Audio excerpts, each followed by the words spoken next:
Welcome to Season 3 of Pod Practice with Team USA player Quinn Finer, Team USA Grandmaster player Mikey Lunn, and myself, Alex Atkins. You can now find us on YouTube, Spotify, Apple, and anywhere you listen to your podcasts. We want to keep growing the Pod Practice community, so reach out to us with your thoughts on IG and YouTube at podpractice_pod, or email us at show@podpracticepod.com. I hope you enjoyed the episode. Shit. Or wipe myself in baby oil so when they grab me, they like slip off. That's good, yeah. All right, Diddy. Just shine out there. T. Diddy. T. Diddy. T. Diddy brought the baby oil out of the game. How you going to guard him?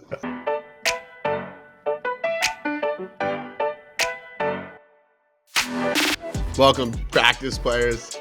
Another episode with current UFA champion of the world, Tobe Decraene. Welcome, Tobe. Thank you. You actually pronounced my name really well, so thank you for that. Yeah, that's because nice. I'm there now. You know, I had some time. Can you pronounce it how you would pronounce it, Tobe? In Dutch? Tobe Decraene. Whoa, sounded the same to me. What about what's an acceptable way for us dumb Americans to say it? I don't mind Toby. I've heard crazy other things, so I don't mind Toby. Toby, but what about Tobe? I feel like a lot of people call you Tobe. Yeah, indeed. That's one of the ones that I'm like, You don't like that one. So either I just don't listen to it that much because I'm like, who's that? Yeah. So either Toby or Toba. Yeah. Okay. Toba. I call our Toby Tobe sometimes. Yeah, I shorten things to once. I call it Tobe. That's my rationalization. I'm locked in because I had to get all the names down. That was a hell of a week. Like I'm pretty good about getting names down quickly, but I was on the struggle bus in Belgium, man. Because holy moly, It's a little different. Dude, I still don't think I have Landers right. I was going. That was nice. Yeah, I was going back and forth for like a month on Landers. And Landers versus what? Landers? Landers. You gotta like get the confidence to say it in a way that seems foreign to you, you know? Like, yeah. It feels weird to say it, but like you just get it. Sometimes I think that when I'm listening to Pazzo enunciate names, it's just like he's just so it's like he says everything with some weird accent. I'm like, it's kind of believe it. Yeah. It's kind of like acting. You just got to buy in. Like it's right. You just got to get to the bit. Yeah. Well, Toba, you're also the championship weekend MVP. Yeah. Show off that chain for us one more time. Yeah, flash that thing is so sick. Look at how tough that is. It's so tough. Dude, I'll never forget when it's kind of iced out too. Yeah, like last year Lepler pulled up on set wearing it and like these like sunglasses. Like we were like like we start off like formal and then like by the end of the weekend I feel like Lepler was all hype. He showed up, his hair was all messy. He had these like dad like racing sunglasses on and he was wearing the chain on set and it was hilarious. I think he wore it this year as well. Like during the broadcast or of some sort. Yeah. Was it a bit or was he just being like serious Evan? It was quite serious, so yeah. I don't know. I don't know what mood he was in, but okay, well you're fresh. We're recording this a Wednesday after your championship weekend. Like where's your head at right now? How are you feeling? I'm feeling good. I'm happy I'm still healthy. I think overall, because it's like the club season is like, it's the middle of the club season basically. So I haven't taken too much time to like celebrate and enjoy, let's say. So yeah, I'm just, on Monday I was back to training. We got pro champs this weekend. So yeah, I'm back to practicing with the other disc, and yeah, it's business as usual, but everything is a little more fun. Yeah, everything feels a little bit lighter, I suppose. Yeah. We have a little more fun in practice. So yeah, the focus is maybe a little less this week, but I don't mind it too much. That's fair. So Monday, I saw. What were you putting up? 225 on the bench. Yeah. yeah. 2 weeks ago, it was the first time I could bench 225 in season, because most of the time in season I'm a lot lighter than in the off season. So I was able to like bench 225 for the first time in season, which was huge. And then on Monday, I guess I was still a little hyped from championship weekend, and I benched 225 three times. That's sick. Okay. Tell us about the weekend. So, in semis and finals, I was just looking at some of your stats from the season. Uh, that semis and finals were the second and third most completions you had this season. It was the first and second most assists you had this season, and the second and third most throwing yards you had this season. I think the one other peak you had was maybe it was against Toronto midseason. Yeah. The Toronto road trip was one of the weirdest games I've ever played. Like it was, I think 16-16 or something at halftime. So for the East Really? Coast, that's a high scoring game. That's a high scoring That's high game in scoring wherever. Yeah, any Yeah. division. that's crazy. Um, yeah, Go I don't ahead. know. It's the right moment to peak, I guess. We made some like adjustments, let's say, before championship weekend, which semi like put me in the spot to have a game like that. So I don't think it's all like, oh, I'm gonna give a little more effort and have a better stat performance. We changed some structured things. You probably noticed Babbitt in the In the backfield quite a backfield. lot. That was one of the changes we made. So yeah, I think that's the main reason why the stat sheet looks like that. Yeah, it's Yeah. funny seeing Babbitt in the backfield and you having like the most throwing yards for your team. Talk a little bit about kind of that like change from like people when people are matched up with you guys, it's like, oh, we got to force Toba and Babbitt under and make them throwers. And like you guys just did that for them and it worked so well. So talk a little bit about that kind of like evolution from receivers to throwers and how that worked out for you guys at championship weekend. Yeah, I feel like the last 2 seasons I've sort of changed a little bit from only deep target to maybe a little bit more like distributor of the Mm. of the disc. And I think being in the handler space is something like that's super new for me. And I don't know, it was like we started with it in red zone, like who are going to be our handlers in red zone. Then we figured out that me and Jeff connect pretty well. We train together like on a daily basis, so I guess that's also makes it easier to like work on certain stuff together. And it's nice because I can just look upfield, search for things I want, and if I don't find anything, stall five, I turn back and I know he's going to be free somewhere. Yeah. So it's almost like a get out of jail free card every time the stall hit five.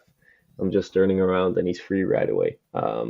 So yeah, I think also for defenses, it's quite an adjustment from going like guarding Jeff, pushing him under to like not really being sure what to do or confused if he's all of a sudden like the reset handler in every possession. So I think that shook up things quite a bit, which worked in our favor. Yeah, I liked watching him just because he never tried to do anything difficult. But he was impossible to guard. He's always impossible to guard, and then could just dish it out to all the rest of you throwers on the team. Yeah. I think 100% completion all weekend long. That just shows the way he plays the game. Yeah, that's crazy. I thought you looked really calm in both games, given the moment and also the quality of defenders that were guarding you. What was your mindset?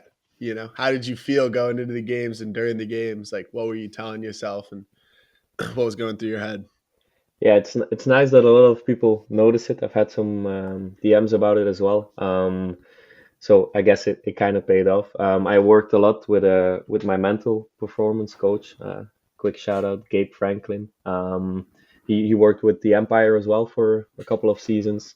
Um, and we had some techniques and stuff we wanted to work on, so I could play this way and I could feel this way during games, and I just felt really at ease pretty much all times. Yeah, I was comfortable, and I wouldn't say I was nervous. I had like a lot of excitement and I wanted to play as much as possible. Um, so that's like, I think, a first for me, playing at such a high level without being like actually nervous and just having like the feelings of enjoyment and like, this is fun. There's so many people here. It's a nice evening. There's thousands of people watching all together. So I just want to show my best game, and like there were no like actual nerves or like jitters involved. So that's something I didn't think I was going to be able to feel, but it felt that way. So that's great. What I've are seen some of you. those things that you're like you go over with your coach to that you're A big practicing a to feel big that thing way? for me was like breathing techniques, and visualization before games, uh, in the warm-ups, during the national anthem. Um, we have like these little moments where we can like check back in, clock back in, little cues to log back in.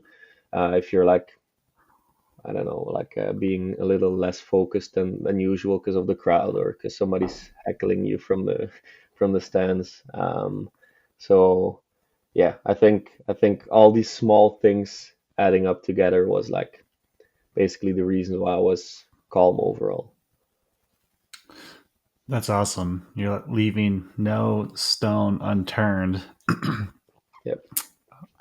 making sure you're prepared for the moment. Yeah. Yeah, there was one thing that I definitely noticed as well, and I know you've talked about some of the breathing techniques on your Instagram. Uh, when you weight physical versus mental training, I suppose it's person to person, but like, did you think that one of those was more important in the weekend? Um, I think if you see the level where I'm at, I think I could make the biggest difference with doing mental training. I would say if you've never picked up a disc and you're unathletic and you want to go to championship weekend, physical training might be more Yeah, important. yeah, yeah. That Um, makes sense. yeah, but it's definitely like it's challenging. It's a whole new thing for me, like mental training. I've never done it before this season, let's say, or like actually gone Uh into huh. it. I've done some small things. I think everybody has done in team, like say one thing you appreciate about every player or something like that, but never really like actual personal mental training. And it's different because like with a training you like run a bunch, you're tired and you're like, okay, I trained. But with mental training you like sat still in a chair for 10 minutes thinking about stuff, visualizing stuff and breathing, and you're like, okay, I guess my training's done then. So it's very different. That is so interesting. I feel like we need to have another mental performance coach on. You got my wheels turning. Um, Before we ask you more about the games, semis and finals, can you talk a little bit about the season as a whole and like your goals going into the season, and then starting 8-0, but stumbling into the playoffs a little bit? Yeah, I think that's like I see it a little bit as a funny ending to our regular season because like we were 8-0, we were sure of the first seed in the region, um, and then like reading the articles was like, oh, they're struggling, they're having such a hard time, and it's like we're we're sitting resting six of our starters. Yeah, so I think that was like a bit of a risky move as well because like you need to be able to turn it up then when it matters, and we basically like didn't play our best game, hadn't had our full starting 20 we wanted, in the last like 4 games, I guess. Um, so that's definitely like something that I thought was special about the season. And then like goals wise, it's funny in the beginning of the season, I had like I didn't know the team that well, so it was hard for me to like picture goals that I wanted to have with the season. Of course, like winning is an easy one. You want to win everything, but I had mostly like personal goals. And from the moment I started training until like championship weekend, basically, the personal goals I had changed more and more into team goals. Um, and like halfway through the season, I didn't care that much anymore about like the goals I initially set because they were all like pretty personal based. Like I want to have this many blocks, I want to have this many this many that, and I was like, I don't care about it. I think Jeff showed it in the final. He had I think 0 stats and everything, and then won a championship. So that's the most important. Talk a little bit about him. I know you've touted him as the GOAT. What's it like playing with him, and what have you learned from him? I don't want to glaze him too much because I feel like I've been talking about him the last 5 days. But Tell yeah, us no. why he sucks. No, in my opinion, like I've said it before, he's the best to ever do it. I think also partially because of the things you can't see. Um, like it's insane how much he does for not only the team, not only for his own game, but also for like the coaches, for I don't know, somebody who's feeling down. Like for example, me, I come in a country I don't know, basically with little contact with like I've had some help by our general manager, but like besides that, if something happens, it's like who am I gonna call, you know? And I think from the moment like we started training together and we started like talking about stuff and hanging out, I've always felt like he's one of the guys I can count on. And it goes in like small things, like for example, I don't have any food left, or like, and he's like, "Yo, come over. We're gonna grill chicken, make some guac, and train a bit, watch a game, and I don't know, eat some stuff." Or like, "How are you getting to the airport tomorrow? Is anybody picking you up?" I come back from Europe or from the World Championships, and he's like, I landed at midnight and or at one in the morning, and he was like, "Yeah, I'll be there. Don't worry." He had to wake up Wow. at 6 a.m. for a coaching camp he was giving. Still, he wakes up, Wow. comes to pick me up, drops me off at home. Sick. So just like little stuff like that. That's like, damn, it's Jeff doing that. You know, that makes it even crazier. Yeah, that's Babbitt. That is sick. I had no idea, honestly. That's awesome to hear. Yeah, that's amazing because like you can like we've had a lot of these discussions, like you can talk a lot about like culture and stuff, but like someone doing that's like that is the culture, you know, and that's what sets the tone for like a team and a teammate. It's just that's really cool, especially when it's someone like, you know, that's like Babbitt and, you know, Yeah, MVPs and like he's doing this stuff, like that's really cool. yeah, that's sick. Especially because like if you don't know him and you see him on the field, he looks like this angry looking monster. And then he's like, "Yo, you want some chicken or you want me to pick you up at the airport?" And it's like, you're the Father same guy Jeff, that like dude. blocks somebody from like, I don't know, 10 feet away. It's funny. Yeah, that's awesome. Angry looking monster. That's funny. I always think he do you watch have you seen Harry Potter, Toba? I have, yeah. I think he looks like Victor Crumb. Which is kind of a compliment. He's like the hot dude in Harry Yeah, Potter. Like yeah. Hermione's like obsessed with him. Hermione. Hermione? Is it not Hermione? Isn't it not Hermione? I Hermione? thought it was Hermione? Hermione. I'm more of a Hermione guy myself, but I'm here for Hermione for All right. sure. We'll ask Maddie. Yeah, Hermione. that's Maddie. That's one. Hey, Quinn, do you think every Frisbee player needs a pair of cleats? Everybody does need a pair of cleats for sure. Why not? Unless- Why not have an ultimate specific cleat? Yeah, that'd be crazy to use a cleat that's designed for your sport. I don't know why you'd do that. Ingenious. Jeez. Yeah, and stay tuned for the new Pod Ones. They're coming out. They're going to be just coming like out. this ugly pink tracksuit I'm wearing. We're shooting for 2035. I don't know. But support Tokai Ultimate, and you can support the pod by using our referral link, tokai-ultimate.com/pod practice. Talk a little bit about like the venue in Madison. I think we've all been there once, so I know. Like, did you stay at the hotel like across the field? But the fans seemed really cool. What was the atmosphere like in the environment?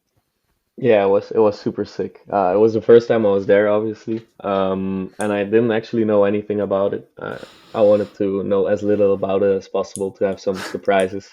Um, so like for people who don't know where it is, it's like the hotel is on one side of the street, and you cross the street, and basically that's where the field is. So if you look out of your windows, you can see the field, which is sick. It's also like super close to a lot of like farmers markets and stuff, so it's nice to hang out. But I think the field was awesome. Like they have the right amount of space for stands and for the crowd as well. Because like if there's a really big stands and there's like 2,000 people there, it's like doesn't feel like that much because there's a lot of Right. open seats. But I think when we play the final, pretty much everything was filled except like maybe the sides or something. Um, yeah, and I was super pleased to play in like non-windy conditions. Yeah. Even though I don't mind it, I think it's nicer to play like a clean game than to have like 5 turnovers or yeah. Yeah. It's nice to not have to worry about that being a factor and Yeah. just play your game. Was it swirly at all though? Breeze Stevens usually is a little bit swirly. On the semifinal night, oh, my light just died. On the semifinal night, there was like no wind at all, like nothing. And then the final was like a little windy, but like the kind of wind that you feel on your body, but when you throw, like you don't feel anything. You don't have to adjust your throws, let's say. Should we talk about each game? Yeah. I do also want to know briefly before we talk about semis the pounding that you put on DC in the first round of the playoffs. Like, did you? I mean, they're like one of the best offenses in the league. You held them to 9 goals. Yeah. Did you expect that at all? That wasn't me. That was our D line. But I expected us to win, and I expected us to like not have like an 18-16 kind of game, but I didn't expect us to like only hold them to 9 goals. So that's a big props to our D line, I would say. But yeah, I think we just were waiting for that game for 6 weeks straight. Because like from the moment we were 8-0, it was like nothing matters. It's that game that matters now. Yeah. So ever since we were 8-0, we've been working on our sets for that specific game. So I think it was like everybody training for one game for 6 weeks long, and then all of a sudden it's there, and everybody has so much like anticipation and like I don't know, like there's so much excitement in the air, and then I think that's when a performance like that happens. Yeah, that's a crazy one. Okay, I won't dwell on that one too long though. Semifinals against the Shred. What was the mood like going into that game? Um, it's always like a special kind of game, in my opinion, like a semifinal, because you're almost there, but like you're also like nowhere yet. Because like you have to still win, and some people are already thinking about the final and who they might meet, and like, but I think we played well, and everybody was quite calm. It was a tight game, pretty much all game long, and then like the last 5-6 minutes ish, our D line broke like 3 times in a row. But I don't think we were ever down after the first quarter. I might be wrong, but I don't think so. So I don't know. It felt like we were always in the driver's position and like basically dictating the pace of the game and just playing our game. I want to pull up the stats. I want to see if did they tie it late and then we pull away maybe. That end of the third quarter was crazy when Tanner caught it with like a second left and threw it up. Yeah. When they had the disc for the buzzer beater. Yeah, that was a huge momentum swing. Huge momentum swing. And really good play from Tanner to just like get it and with no time left, like loft it up into the end zone. I do have to say, I think for us as an O-line, it kind of like, I don't know the right words, but it kind of not helped us. Because we went from, I think we were up 1, and then a minute later we were up 3, and the quarter ended. So everybody was like, "Oh, we did it! Like we hold it. Like we don't need to win anymore. We can just not let them win it anymore." And then people started playing maybe a little more anxious, or I don't know exactly what was going on. And then I think they tied it up in the fourth, or like almost came back. I'm looking at the recap and advanced stats. So Tanner gets that catch block, or I think it was a catch block, and throws a goal. And I think it was a Nate DeMorgan pass, so that feels extra good to watch.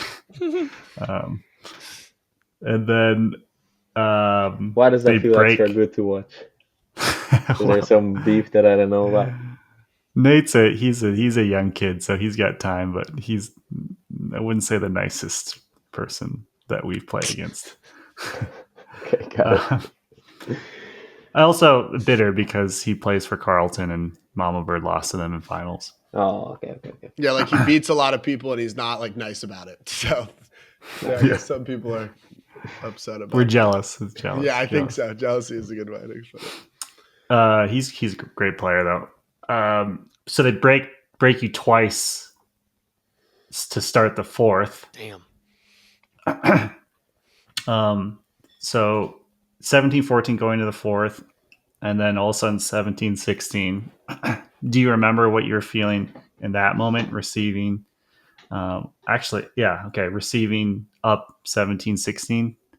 Yeah. I remember starting the fourth quarter thinking, like, I know against DC in our fourth quarter, we had a point, and the first point was like 6 minutes long, and we were like, it's game. We can basically do this one more time and it's over.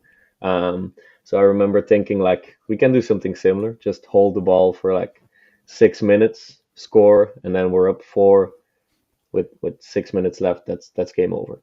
And then they broke us, and I think there were 8 minutes left after they broke us twice. So then I stopped thinking about the time, and I was like, okay, we just got to win now. And I think we scored like in a couple of, like, pretty fast that point. Because the best thing we can do as an O-line, instead of holding it, is let our D-line like control the pace and just let them get a block. So I think when we scored 18-16, and if I'm not mistaken, then they scored 18-17, and then we just broke 4 times or 3 times or something. Yep. Yeah, you scored the rest after that. Yeah, so after we made the 18-16, I was like, okay, we're back. Like, we just had a little slip, but we're back. Yeah. Seems like offense is hard, man. Like, I feel like offense a lot of those games was like, get the D back out there and hopefully, and like see if they go on a run. Because it's crazy. Quinn's been saying that a lot lately. I've been saying the hardest thing to do in Frisbee is hold, even though everybody's like the O-line should just hold. It's hard. Offense is fucking hard. Yeah, I feel like maybe Chuck made everyone think like it isn't hard. And then actually it is really hard. And that should probably be studied a little bit more because like it's such an anomaly. Yeah.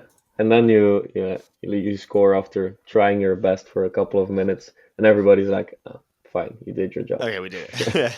Good job, guys. Get off the field. Yeah.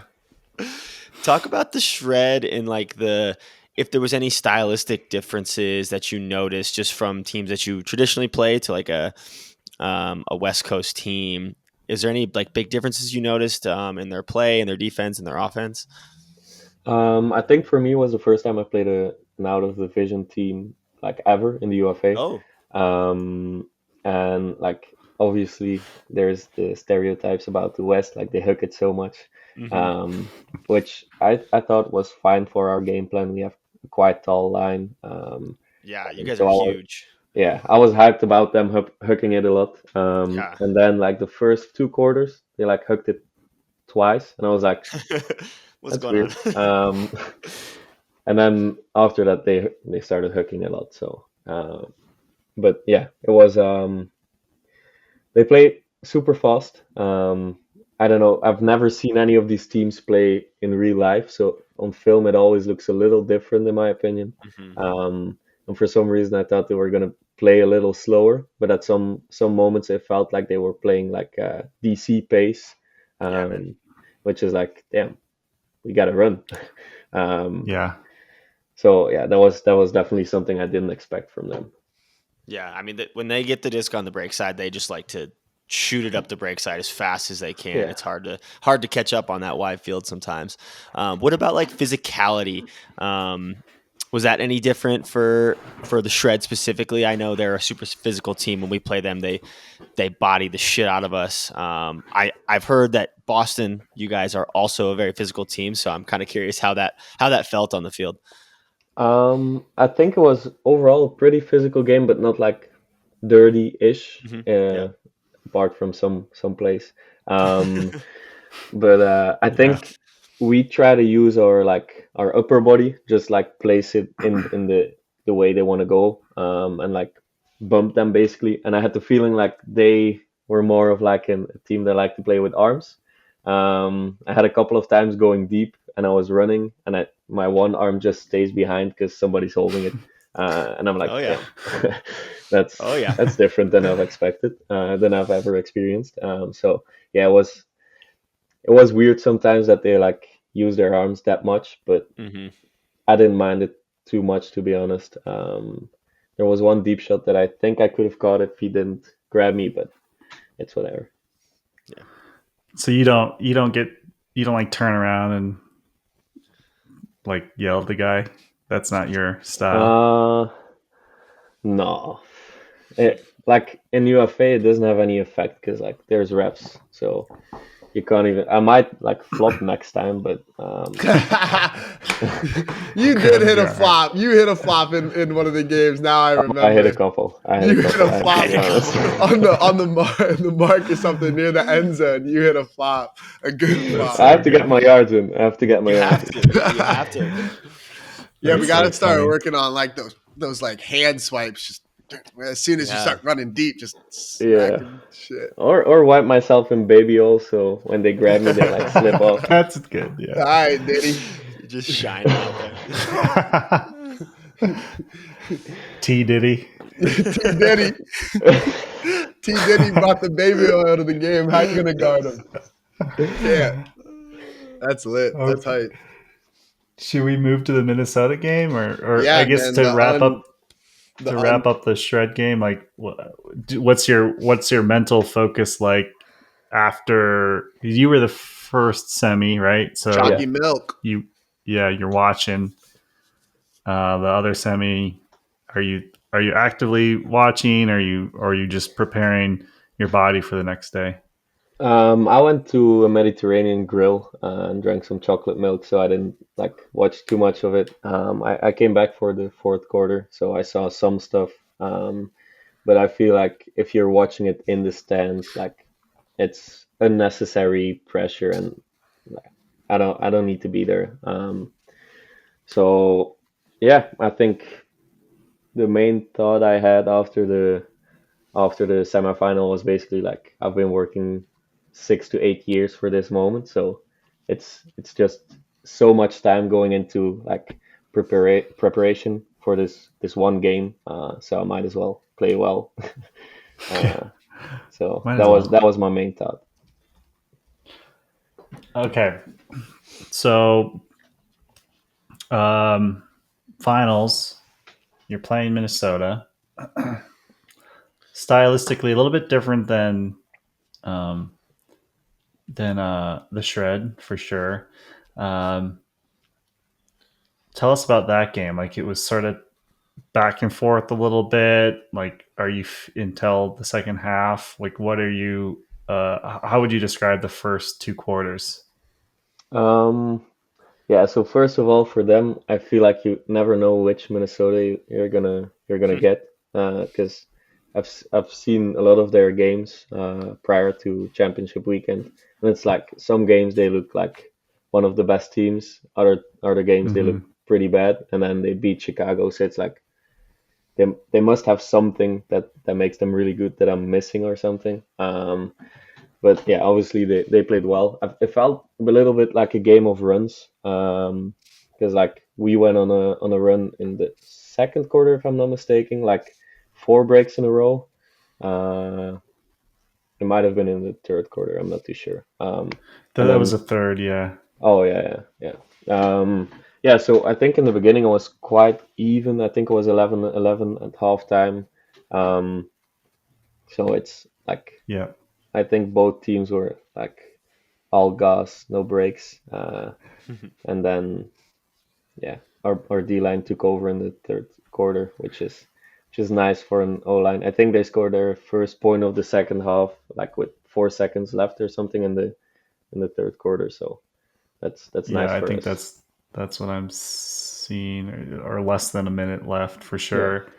Uh, yeah, like in the first half, it was like kind of trading punches. There was like you would get a break, then get broken. Like it would be like 2 point swings both ways, yeah, which I feel like is probably usually to Minnesota's advantage to just like feel like where their opponent's O line is like not completely comfortable, and the game is close yeah, because I feel like in the second half, Feldman's does such a good job of mixing D looks up and just like adding a little bit of extra pressure.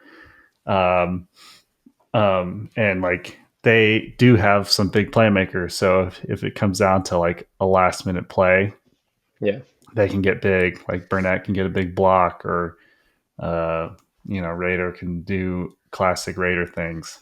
yeah, But fortunately, your D line did break things open in the third quarter. And going into the fourth, you were up 16-12. What was your mentality? Like, did you have a specific game plan for the fourth quarter? Because, like, the style of the fourth was so much different than the rest of the game. It yeah. felt like it to me. I think it's pretty similar as what we did in the Salt Lake game, which is like 4 points, 12 minutes. If we score one or two, it's probably game. So let's just take our time and like work it up the field slowly. Don't take any unnecessary risky shots. And then obviously we don't start the quarter very well. And I think a lot of people, including myself, were thinking a lot about like the time, and maybe if we just hold it for a long time or just swing it for 2 minutes, that might help. But obviously, like they start putting more and more pressure on every easy pass, because of course they're also playing with the time in the back of their heads.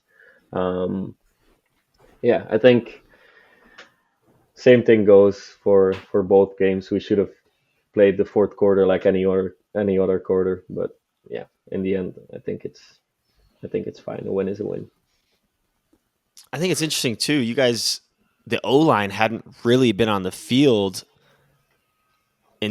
for like almost 12 minutes, right? Like it was like you Yeah, guys played like 1 or 2 points in like 12 minutes, and then the fourth started, and it just like as an O line, like it's kind of like this unsaid thing. I feel like it's just like you're out of rhythm. It's yeah, hard that like first point back or first few points back is hard. Like I feel like coming straight back on the field and then trying to kill clock, which is also another challenge in itself, is a really, really interesting Yeah. balance. Um, I mean, what are you guys doing on the sideline? Like it's so sick to watch your D line just rattle off breaks all the time, but yeah. then you go back out there like, well, I haven't sprinted in 10 minutes and I haven't touched a disc in 10 minutes. Like, what are you thinking on the sideline? How do you get back in that rhythm? Um, I think we probably should have thrown a little bit on the sideline, maybe did one or two accelerations, which we didn't do. So that might have been something we should have worked on, or something we should have done. But yeah, I think overall it wasn't really like our bodies. It was more like the mental Definitely. thing. Um, Yeah. Winchell also had like I think 200-ish fans, like all packed together. Yeah. Oh They all yeah, it had was like like a home game lights for and them. like loud stuff, and they rolled it out the sideline where the fans were, like right next Yeah. to them. And so if you're trying to kill clock, and there's a sideline roller with a double team, and all of a sudden there's 200 people yelling at your face and two big guys like standing like this over you, it's quite hard to think about killing the time. So I think they did a really good job with their double team rollers, which obviously made it a lot harder. And I don't think they did that many rollers before the fourth quarter. They didn't. So Mm-mm. they should have probably, but too late. I, I I do wonder if that's one reason why they save it is for the change of pace, because so you're not used to it. I'm looking at that first O point, what they have logged here, and this sounds right. It was immediate throwaway by Dinger. Simon gets it back, and then another throwaway from Dinger, and then they score. Yeah, that Um, was that was a double team. Jeff was yep. like straight back as a reset, and he just throws it short, and the defense just Mm. intercepts it. I think Jeff gets a block, if I'm not mistaken. Simon's free, runs under, and he doesn't run through, and his guy just comes from behind and does a layout block. So it's a hard way to start the fourth quarter, especially if you know there's It like 10 minutes left. it is an interesting thought experiment, like what Quinn brought up. Like, fortunately, you had a 4-goal lead, but it's like you're up. Your O line goes out there. It's actually a really quick turn. It's relatively. It's not a really long point. I guess it says a minute 42 is how long the point was. Um, so you're probably not that gassed as an O line, and then your swing line comes out to stop the bleeding, knowing that they're probably going to roll it again because Yeah. one, they're down, it's in the fourth, and two, um, I think teams tend to roll it more against opponents' swing lines. But I wonder, I know hindsight's 2020. Like, maybe it would have made sense to put your normal O back out there. Like, okay, we got some of the nerves out, and we know how to deal with double teams. hmm But that's not your identity. Like, I think, is this accurate? Like, whenever you get broken, you just put the other line out. It's not every time. It's more like a coach's call. But I think it wasn't a bad call. It was a good call in my opinion. Because also the D line was super hot. They just touched the Yeah, disc for like a quarter straight, basically. right. Um, and we have some people on the D line who are really good with double teams, like Tanner Johnson Go. He's like so tall, so he can just Yeah. throw anything over a double team. Um, so I don't really mind the call to bring the other O line on the field. Um, yeah, Tanner had a great game. yeah. Um, Again, our boy Calvin. I'm trying to remember which point it was, but like what the score was.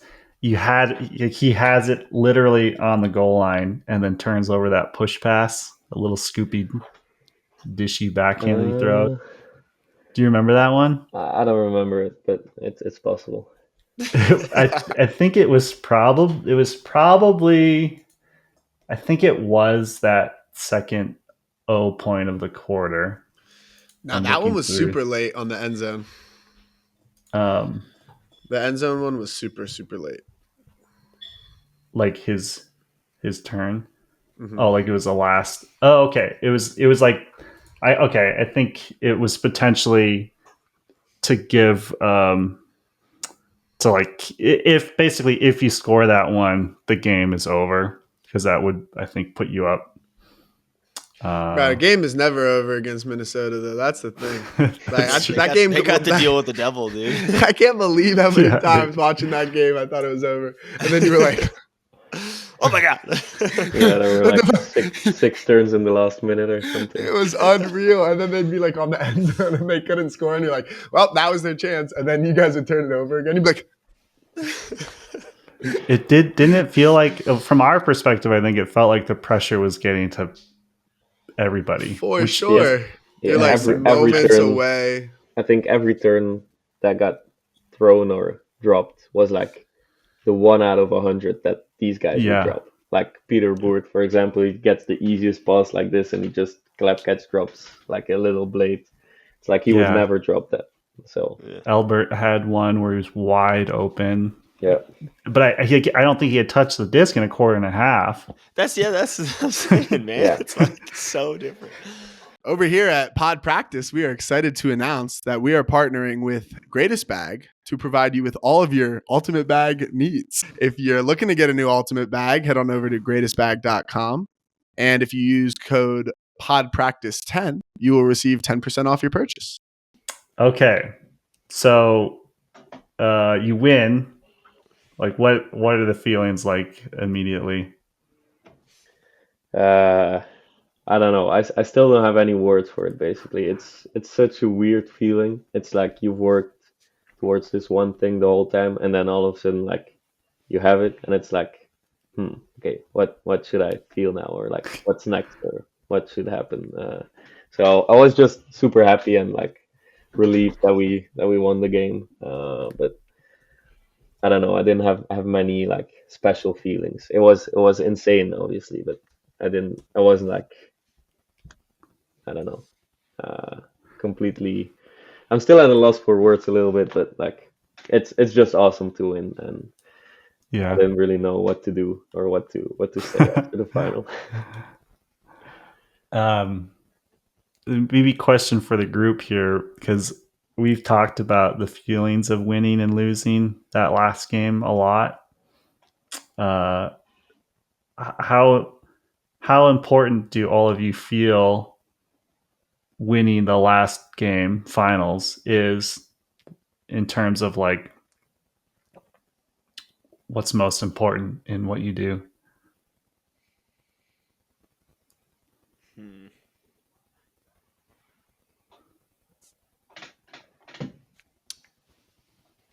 I'll let one of you answer because I answered a lot of questions. I mean, it's pretty important. I feel like, just like, it's so interesting to think, like, is it better to get so close and not win, or is it better to just kind of like, fizzle out somewhere? Like, I probably say get so close and not win. But yeah, I don't really know. Kins, what do you got? I feel like if I'm being like Zenkins, doesn't really matter at all. But when I like am in the moment and in a different mindset, like I just, you just want to win. Like the side of me that like wants to have a legacy and like be remembered for winning everything, like it's very important. But then the part of me that like just wants to like sit in the woods and like eat berries like doesn't really care that much.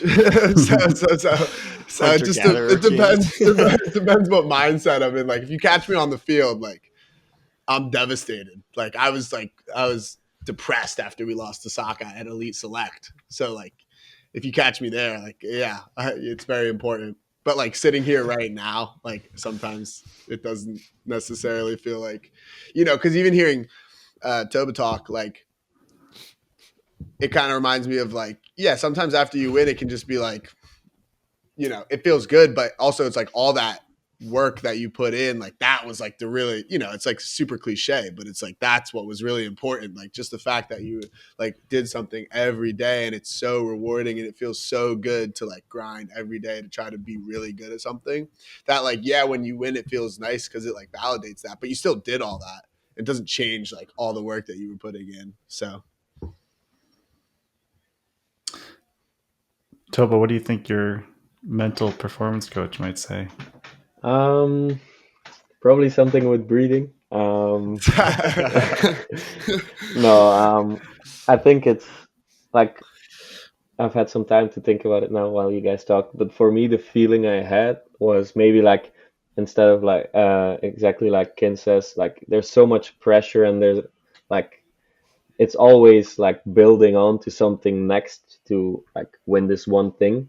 And then when you win it, like all the pressure is gone. All of a sudden, it's like, oh, okay, that was it. Like I won now. So all the work worked, like paid off, and it's like, okay, uh, this is a spot I've never been in. What do I do next? Do I build something new? Do I restart from the beginning? So I think that's some that's maybe the feeling I felt the most. Yeah, it's an interesting topic to me, and something that I can never fully grasp because like emotions go up and down. What matters to me changes constantly. There's like like what Kins was saying, the Zen Kins versus the ego Kins.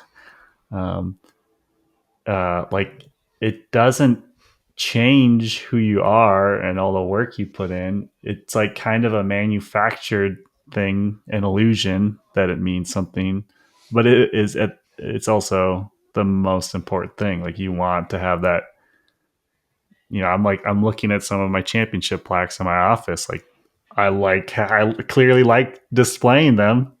Um, they feed my ego a lot, but like for me, I don't know. It's just I don't know how to answer the question either, I suppose. A question for the group too. What's more motivating, winning or losing? Ooh,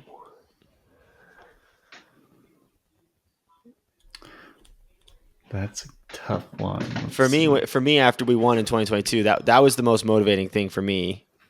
Winning was more motivating, which I didn't know that was going to happen, but after we won, it made me want to win again that much more.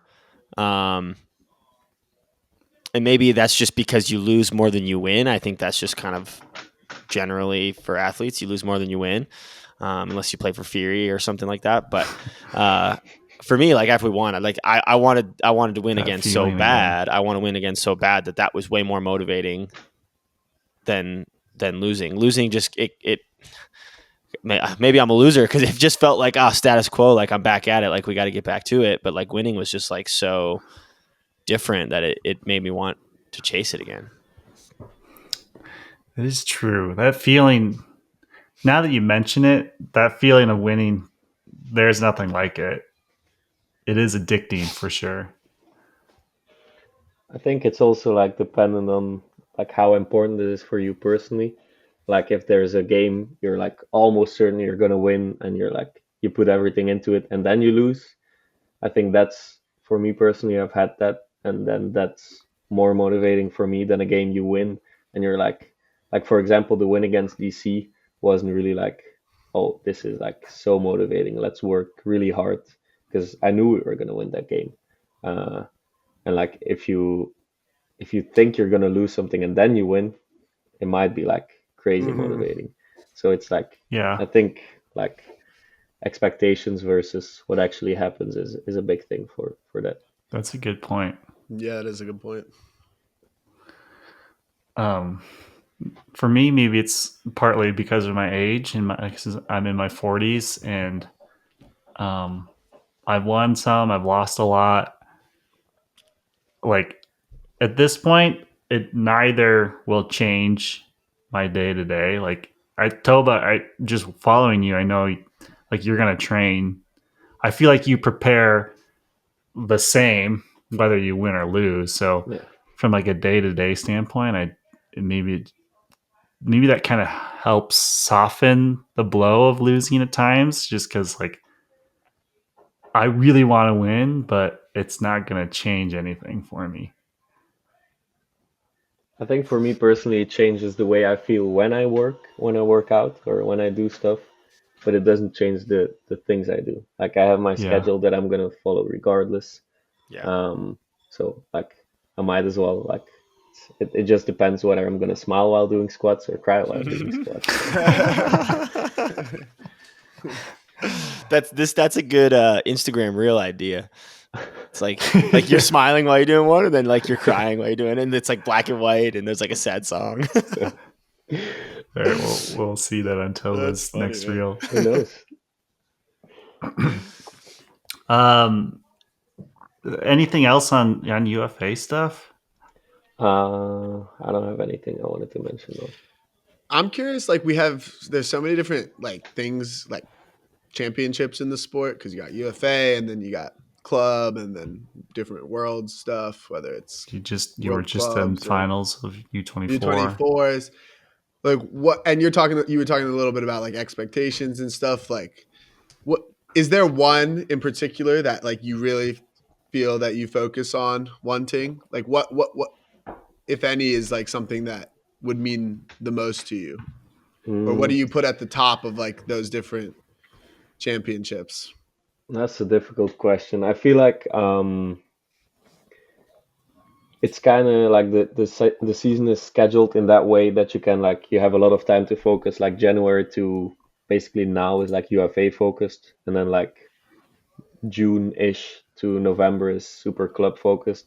So you can just like gradually evolve from UFA to club focus. So I think if you ask me this question in the beginning of the year, it's UFA, and if you ask it to me in the end, it probably club. But I've not really made my decision yet. A lot of people like are convinced on whether they think club is more fun or UFA is more fun. I haven't really figured it out yet. I really like the one game a day, but I don't know which game I like more. What about something with Belgium though? Yeah, that's the dream, but again, I don't know when or with what team it might be, but that's like the big three for me: a world championship with national team, US club, and UFA. Wrong answer, man. World club with Gentle. That's the one. That's the one that's got to be brought home for sure. 2026. Nah, I feel like something with Belgium would be so cool because you're talking about like expectations too. Like that's Yeah. the I one suppose. where like if you did something with that, it'd be like holy shit. I guess Toba probably doesn't know who. You probably don't know for certain who you're playing with at World Clubs yet. So Gentle already qualified, so that's an option for sure. But then again, it would be sweet to qualify with Dig as well, because then I might have to go with Dig. That's why I'm hard rooting against Boston in clubs. I'm sorry, Tobe. I'm big out on Boston.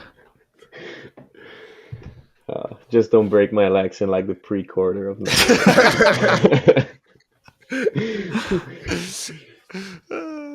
It's funny. It's really interesting listening to you talk about the differences of the UFA and the club and all that.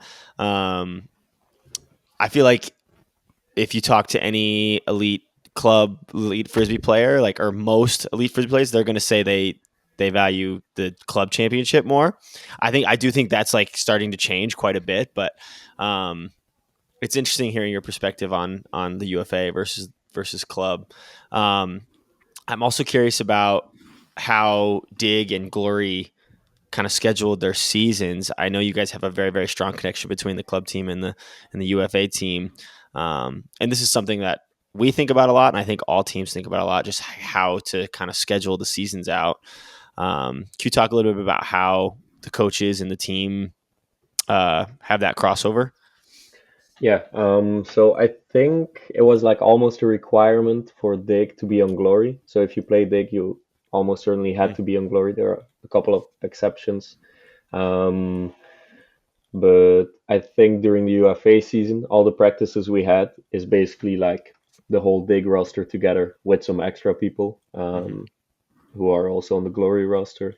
So you get touches with the people you're going to play club with, but it's in a different setting basically. And then starting now, we have like a lot of training weekends together with only the Dig roster.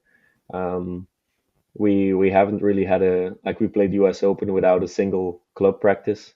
So the first game was fun with the elevation and then the other disc. Yeah. So I think now we're starting to transition more into like club practices and like club discs and only the big roster. So yeah. That's interesting. So if you're on Dig, you have to play Glory. That's the expectation. Yeah. So the Dig roster is set quite early then.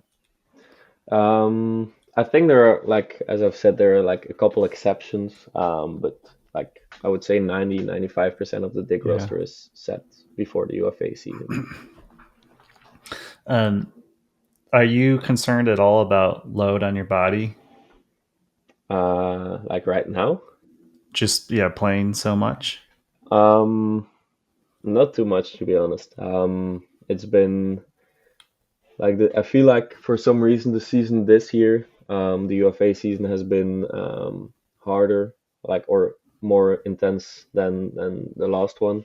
Um, so it was quite hard to like schedule workouts. Like you have an away game on Sunday, and then on Friday you're leaving again. So you have like 4 days.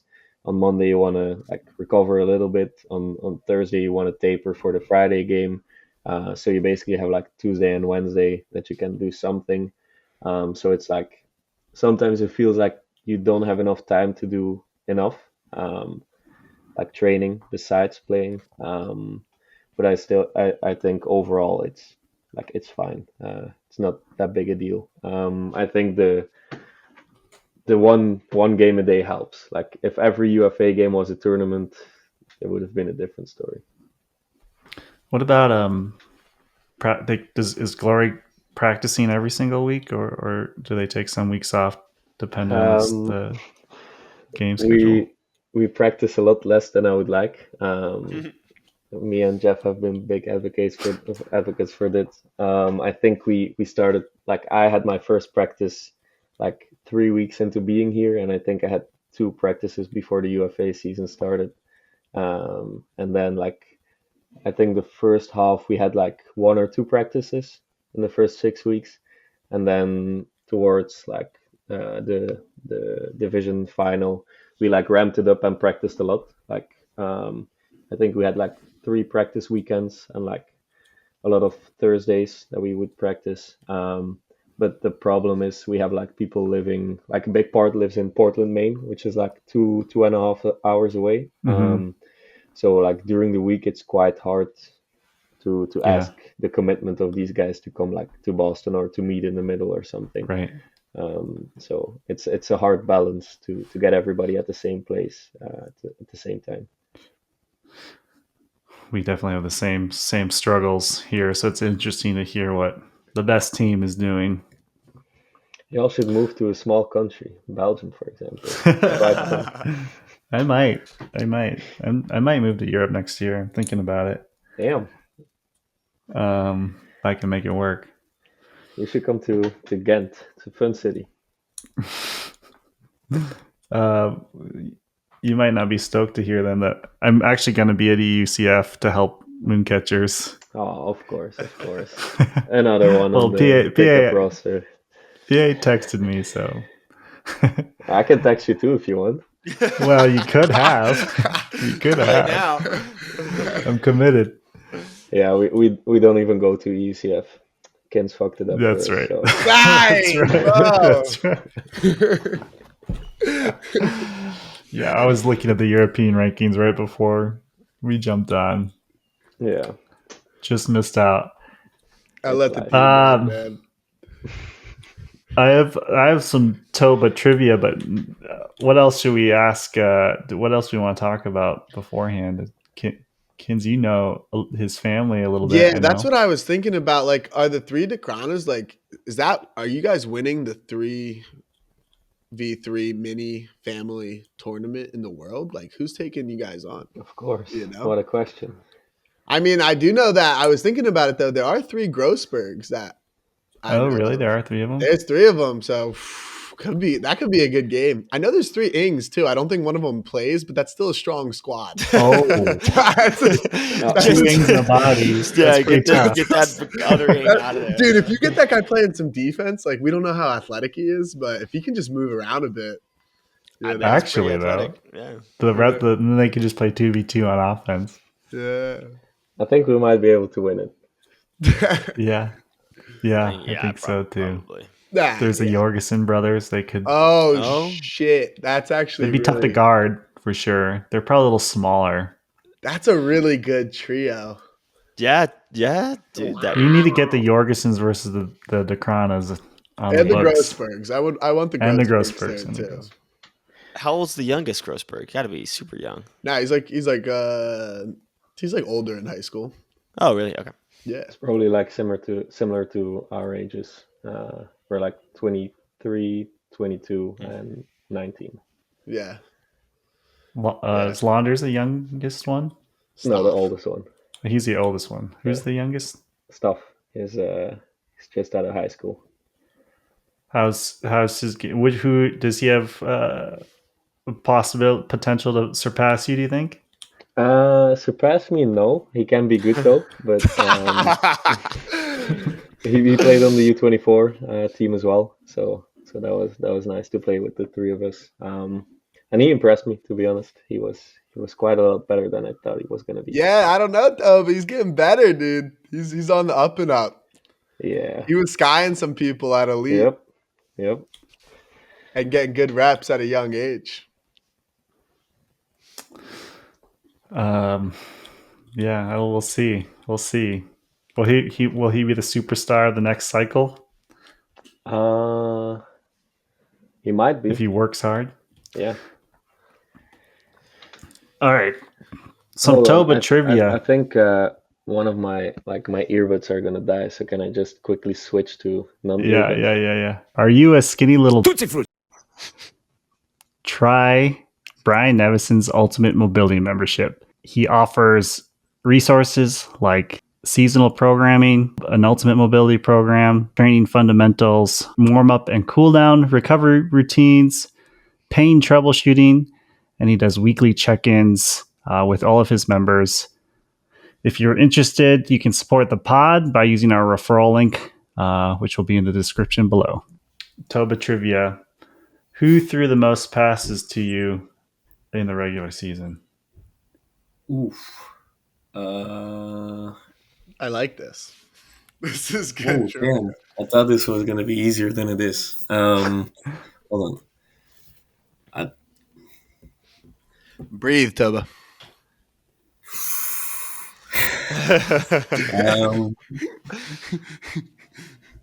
I would say Orion, Cable, No. Lundy, Ben Sadok. Surprisingly not. I would have guessed Sadok. I would have guessed Sadok too. Second. I think he was second. Then probably Dinger. Nope. Okay, yeah. Who do you dominate? Who do you run Dominator with a lot, or like Dominator-esque? But Jeff only played like 3 games in the regular season. It's not Jeff, no. These make sense. The next two are hard, but they both make sense in my head when I see it. Maybe Calvin. It's close. It's close though. I feel like I've gone through the whole O-line by now. You're forgetting I'm one. confused about this too. I'm especially confused about the stats now. But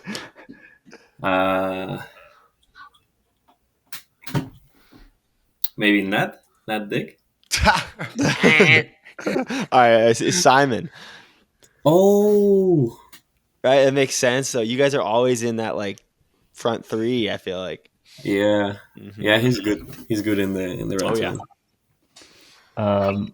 yeah, he threw 77 passes to you. Damn.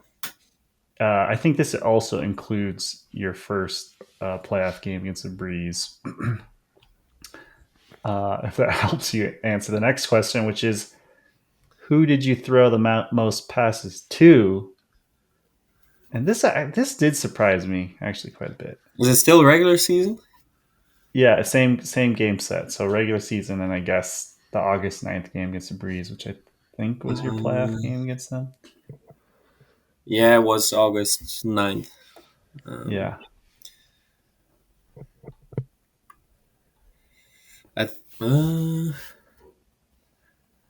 Hold Oh, this is so difficult. I'm gonna say Orion again. Not Orion. Nope. You're probably. I would guess. They don't have the stats on here. I wouldn't be surprised if you threw the most goals to Orion. And like the most yards, but the people Yeah. for Yeah, you these got to think are, about just touches, pure. how many touches. times are you dishing back and forth with these two dudes? Beep, boop, boop, Yeah, boop, boop, boop, Probably boop, boop. Simon again. Close, but no.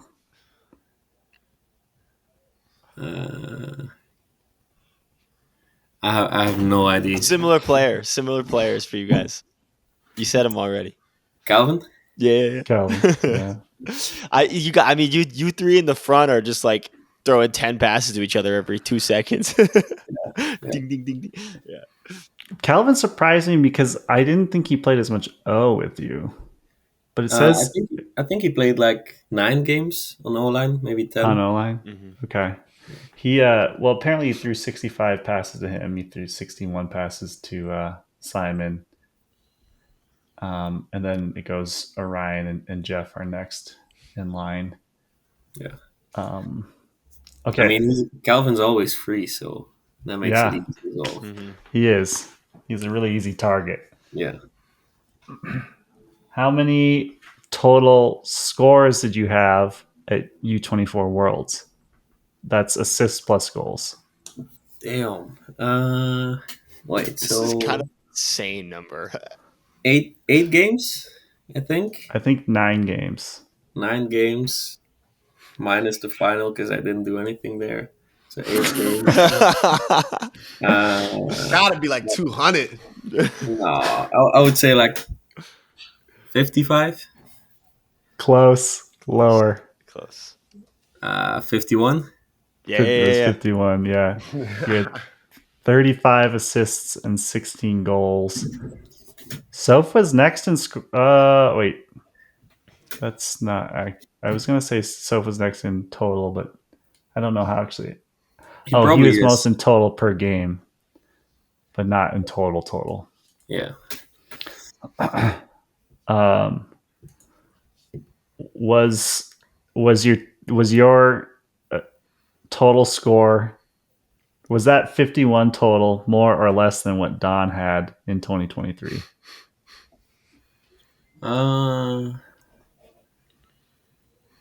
I'd say it was more. It was more. Yeah. Yeah, Don. Because in 2023, he had to share it with me as well. So Yeah. That actually is true. I think you were both quite. Let me pull up those. I think we were 1 and 2, like overall in stats, if I remember correctly. Let's see. You're both top 5 or top. Yeah. Apparently, Ort was total per game. He only played 6 games though. But yeah, he actually. I'm sorry. No. I'm getting myself confused now. He had 35 total scores. You in fact had more than him in 2023 even. You were 15 assists and 22 goals, and he was 19 assists and 16 goals. It's interesting to see the difference in assists from 23 to the most recent one. Yeah, plus 20 on the assist. Yeah, that's very interesting. And if you go back a little more to like WCC in 2022, I had like 3 assists and like 40 goals. So I completely switched from scoring to assists. Your game has become well-rounded. Well-rounded. And I'm sure you're catching a bunch of hucks right on the goal line in addition for assists too. Not that many anymore, actually. No, I'm just chilling in the handling space. You're not a deep cutter anymore. Toba's not a deep cutter anymore. No. In the league, on the league stats, you don't have a lot of hockey assists actually. You just get it near the goal line and punch it in. Actually, it almost seems like you get it outside of the red zone, but like close enough to shoot into the end zone. So like you don't have to deal with. It's like you're not even having to play end zone offense. It's also the people that like are in the end zone when I have it. It's like Orion, Jeff, or Calvin, or Simon. It's like it'll Yeah, probably somebody's like be free somewhere. yeah, that's a good point. Okay, couple last fun questions. Do you have an opinion on who is the best Belgian player in the world right now? No, I'll leave it up for grabs. People can have their own opinions. That's a fine answer. I will say, I'm disappointed in Don for not qualifying because I was really looking forward to the. Yeah, it's all his fault. That was going to be a fun matchup. Yeah. Yeah, it would have. It was like it was for me. It reminded me of the 2009 NBA playoffs when Kobe and LeBron were supposed to meet in the finals all year, and then LeBron flamed out in the Eastern Conference Finals.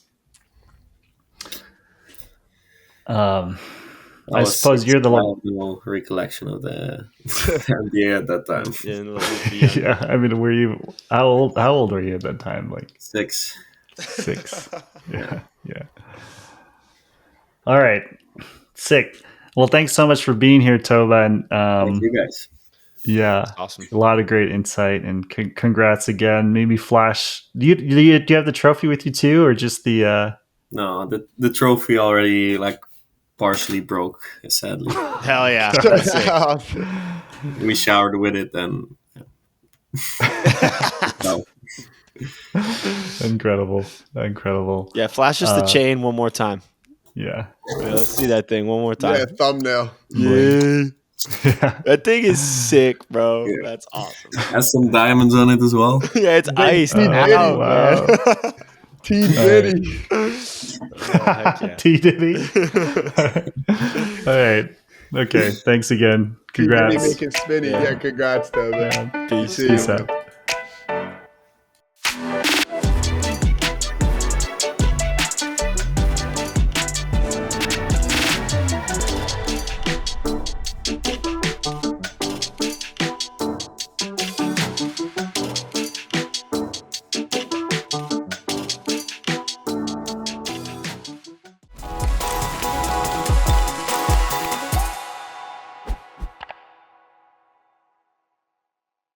We're hopping on again for our Be Ultimate segment, Playbook Play of the Week. Toba's not with us, but he suggested we take a look at some of his dribbling from the UFA finals. So, Not what I would expect him to have us take a look at. I feel like he would want us to show him just skying some poor dude. skying some skinny little Tootsie Fruit. Tootsie Fruitsy. I'll censor that. Right. Yeah, I mean, he in finals he mentioned that he and both Jeff and he were both handling a lot more, and it's so easy because Jeff is always free. I mean, them two in the backfield just create so many matchup issues too. Like you can't put a traditional handler defender on Babbitt or Toba in the backfield. It's just not going to work size wise. Yeah, and look at how he's looking for the return pass every single time. He's even like looking downfield for longer than I would expect. But I guess when you have a free reset, this is nice. I like this, how he turns the cut up field. Maybe we'll watch that part again in a second. Yeah, no, he's not overcutting either. It's very opportunistic. Yeah, you can see after he throws, sometimes he checks upfield and to see his surroundings. And then just fuck it. Nice. I got the biggest man. dude on the field in the back of the end zone. Yeah. All right. So, yeah, stop. Tell me to pause if anything comes to mind when you're watching this point.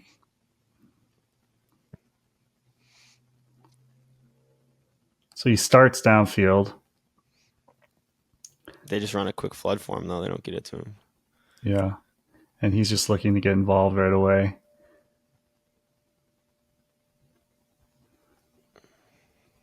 I do wonder what if he was called as a handler, if he just decided to work his way back.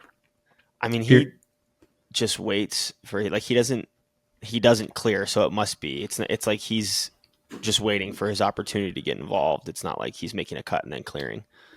Yeah. And now that he has it, now he never gets out of the set again. Yeah. I'd honestly love to see Jeff hit him right away there. There's just like he looks him off on the like the throw go Hit him around right here. here. Yeah, hit Yeah. him right here. He ends up hitting him anyway in Maybe he hindsight was 2020, but he might have been tempted by Ned's slash to the middle. and then again here. Yeah, I'm surprised he didn't, but one thing about give goes, oftentimes I like when teams look for the counter option. It is nice. instead. It does it when they do hit the counter option in a second here, it allows Toba to like attack more opportunistically and get a bigger chunk than just like a throw and go. Yeah, I really like this one too, right? Because he's able. Are they FM here actually? I think so. Yeah, because he's attacks that little skinny space. So like, good job from Ned to see that. A lot of times, I'll just go back. A lot of times the thrower, because they look upfield, will miss this little window to hit this little skinny pass.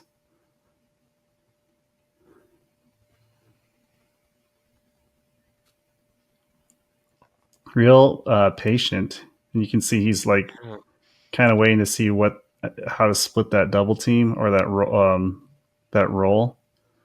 And then I like how that's the opportunistic attack, right? Like they hit something that they haven't hit all point. Is this under to another under, and he can just basically run 50 yards, and it's not like anybody's going to guard him in a 50-yard sprint. Yeah, it's just like he's kind of off to the races. Again, like hitting him in that skinny space. Simon probably could have hit him in the round, but I like how that's fine. Yeah, methodical they are. Again, that skinny space. He's also got to be gassed, man. That's a lot. Even if he's not really hitting top speed much, like that's a lot of moving. Yeah. So I guess how would we kind of encapsulate this?